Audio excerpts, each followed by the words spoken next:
Since people seem to like my last video, I wondered what other features of the tube could be helpfully explained with some 3D models. And I was thinking that one of the most infamous features of the tube is the notorious really long walk to the exit at King's Cross St Pancras Underground Station.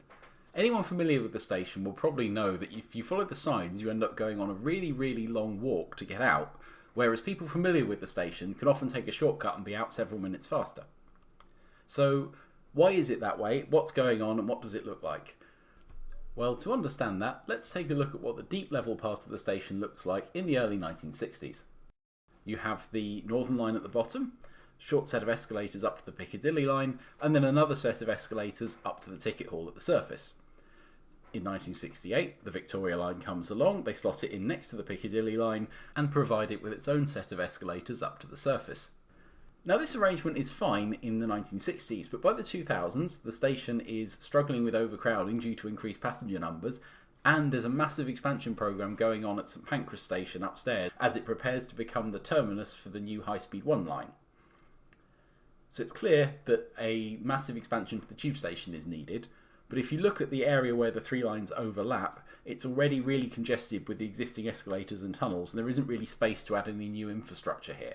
Fortunately for the engineers, there is already this tunnel that connects the Piccadilly line and the Victoria line platforms. It was originally built to link to this escalator here that goes up to where the original Metropolitan and Thameslink platforms were.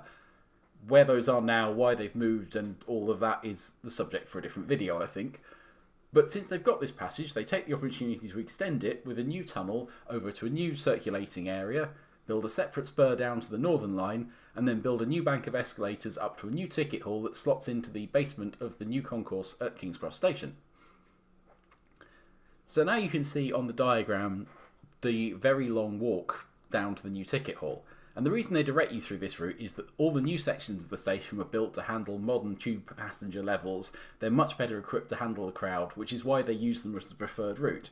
However, the old bit of the station is still there, and if you know what you're doing, you can just go up those escalators and get out instead that way.